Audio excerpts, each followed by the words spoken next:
What's up everyone, it's Bucky. Welcome to your 5th Python tutorial, and in this tutorial I'm going to be teaching you guys how to actually make programs that you can actually save and execute and treat them like a regular program. Now the thing that we were using right now, idle, is just the interface, and it's pretty cool for testing out things, but the only problem with this is anytime we build a program and we exit this, it's lost and we can never get it again. So what would be the point in creating Python if we can never save our programs? So now I'm going to show you guys how to do something where you can save your programs and show them to people and execute them anytime you want. So instead of this little thing right here, what we need to do is, if you're running idle, go to File, New Window, and this new window pops up right here. And this is the window that's going to allow you to save and also execute your Python scripts and programs. So before we even save it, we actually need a program. So just go ahead and print something real quick. Print hey now brown cow, and let's go ahead and save this. So go ahead, File, once you get a little program written, Save, and go ahead and save it to somewhere you're gonna remember. Make a name for it, and go ahead and give it a name. Press period, and the extension you want on it is py. Now this is very important. This is the most important part of the tutorial, so pay attention. The only thing you can have when saving a Python file is name it and put .py. This is going to save it as a Python file. Next, once you got your py extension, go ahead and press save. Now you can execute it. So go ahead, and once you got your file, there's a couple things that you can do to execute it. Now another thing I want to tell you guys, before you execute your program, you have to save it somewhere. So if you're like, alright, I'm not going to save it, I'm just going to run it, you can't. You gotta save it before you can run it. So there are two different ways. Once you save your file, you can run it. Go ahead and press run, and then you can go ahead and run module. Let's go ahead and do that right now. And as you can see, your little idle pops up and it runs it for you. Another thing that you can do is just press F5 on your keyboard, and same thing. Not too exciting, but just a little tidbit of information. So again, well, let me just move on to the next thing.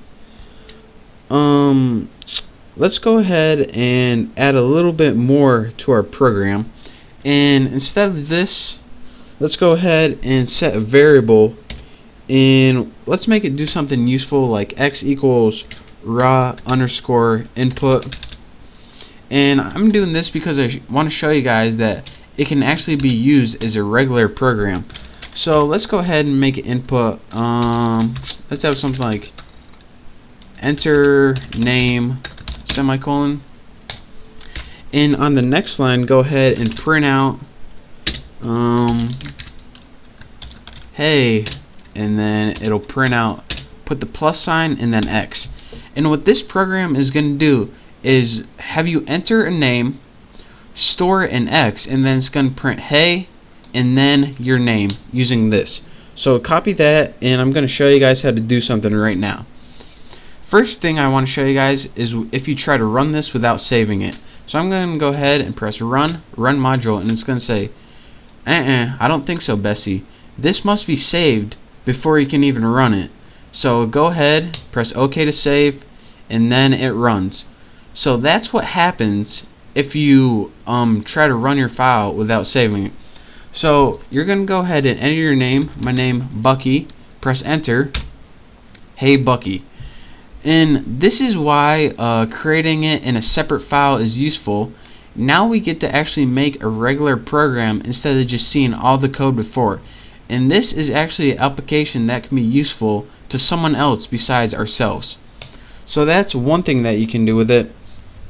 Another thing that you can do with this is, let me go ahead and, well, I won't X out here, but as you can see, here's where I saved my file right here on my desktop. So I can treat this as a regular program right now, just saying like it's any other program like Microsoft Word or anything like that.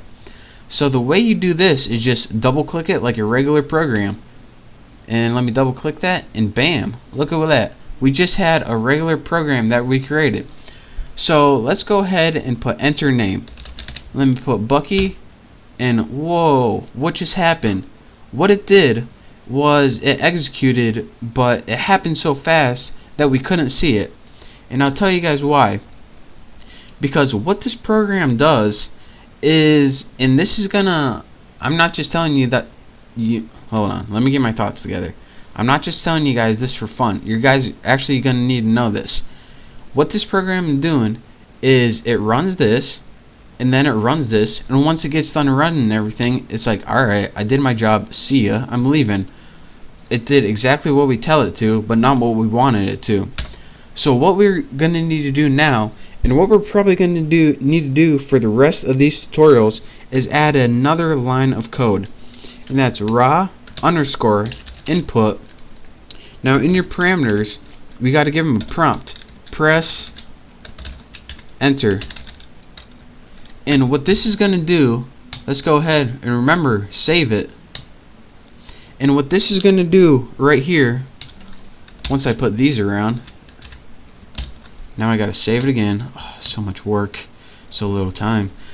Now what this line of code is going to do is it's going to allow us to actually see the output on our screen and see what we created instead of just running the code and disappearing. So again, this creates the program, and this allows you to actually see what's going on. So now once we click our program and run it, and what an awesome program we built. We're going to sell this baby for millions. It says enter name, Bucky, enter. Now it actually shows us what we're doing instead of just running it real quick and disappearing. So now we see our program, we can press enter, exit, wham bam, perfect. A little too easy. So again, to sum up this, again, the graphic interface is pretty cool, but whenever you want to save your programs, you have to make a file, and you do that by putting file, new window, and then this brings up this, and you can make and save permanent programs that you can build and come back to later and later. What this did right here is pretty much allowed you to enter a variable, set it to X. This is just a print statement, and this last line right here is, I'm just showing it to you guys because instead of just having a program that runs and disappears, this line we're going to be using it a lot from now on, especially since we have permanent programs now, to actually see what's going on instead of just running the program and disappearing before we can even tell what's going on. So that is how you do that, and that is your quick tutorial on how to save and run programs. If you have any questions, then just leave it in the comment box and I'll try to answer, or hopefully someone else can answer for you if I don't get to it. So again, thank you guys for watching. Follow everything I did, and once you learn how to save and execute programs from your text editor, what I just showed you, you're ready to move on to the next tutorial. So again, thank you guys for watching, and I will see you next time.